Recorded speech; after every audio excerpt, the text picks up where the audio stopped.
तकाई है, ये प्राकृतिक न्याय है। भारत का संविधान को देश का में सामाजिक, आर्थिक और राजनीतिक न्याय का अधिकार देता है। ये संवैधानिक न्याय है। ये सरकार ये बताती है कि 1,40,000 रुपए प्रति व्यक्ति पर है। आपके देश के कर्जे में भागीदारी है तो संपत्ति में भागीदारी क्यों नहीं? कर्जे में भागीदारी हमारी और संपत्ति में भागीदारी किसी और की, कम से कम किसी और को हो न हो, पर मुझे स्वीकार नहीं। ये संवैधानिक न्याय है और ये नैतिक न्याय है जो राष्ट्रपति को चाहिए, प्रधानमंत्री को चाहिए, मुख्यमंत्री को चाहिए, कलेक्टर को चाहिए, यहाँ बैठे सभी लोगों को चाहिए, देश के प्रत्येक नागरिक को चाहिए। ये नैतिक न्याय है। जब तक यह नीतियां प्राकृतिक न्याय, संवैधानिक न्याय, नैतिक न्याय के अनुरूप नहीं होंगी, राष्ट्र संभव नहीं है। वर्तमान में तो नेता अपने हित को और उद्योगपति अपने हित को, देश अपने विकास को देश का विकास बताता है और अधिकारी और कर्मचारी अपने विकास को समाज का विकास बताता है। जबकि सही अर्थों में विकास से तो हम बहुत दूर नजर आते हैं। संविधान का जब लिखा गया तो सबसे पहले संविधान का प्रारूप लिखा गया, इंडिया दैट इज भारत। लोगों ने आपत्ति की हिंदुस्तान लिखा जाना चाहिए। 18 घंटे में जवाब दिया था। भारत क्यों बारी है?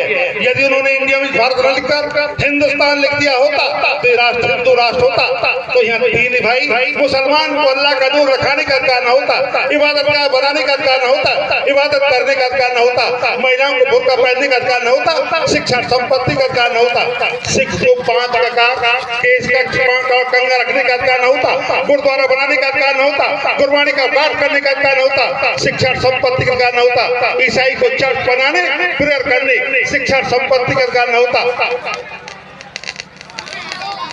यदि हिंदुस्तान लिख दिया होता तो हिंदू राष्ट्र होता।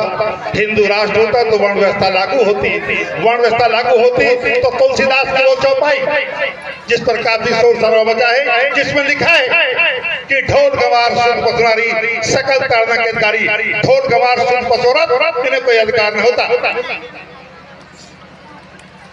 श्रीमती गांधी जब इस देश की प्रधानमंत्री बनी, नजमा हेपतुल्ला यदि भारत की उपराष्ट्रपति बनी,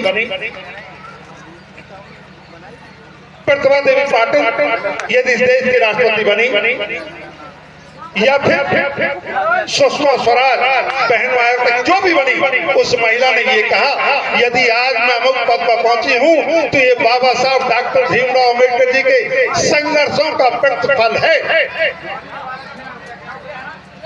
आज हम जयंती मनाते जा रहे हैं, अधिकार समाप्त होते जा रहे हैं। देश की आधी आबादी महिलाओं की जो असम्मानजनक जीवन जीती है, उस तक हम अपनी बात नहीं पहुंचाने के लिए आप हो। लेकिन मैं शर्मिंदा हूं कि तथाकथित अम्बेडकरवादी कहे जाने वाले लोगों ने अपने कर्तव्यों का निर्वहन नहीं किया जिन्हें करना चाहिए था, जिसका दुष्परिणाम ये है कि जो पहले महिला उपहार की वस्तु, उपभोग की वस्तु, वंश परंपरा चलाने की मशीन, पैर की जूती, पशुओं से बदतर जीवन जीती थी, आज बाबा साहब की बदौलत अगर सम्मानजनक जीवन जीती है तो आज वो उन्हीं का अनुसरण करती है जिन्होंने उसे गुलाम बनाकर रखा। इसके लिए कोई और जिम्मेदार नहीं, हम तथाकथित बाबा साहब के उद्देश्यहीन दिशाहीन अन्यायी ही जिम्मेदार हैं।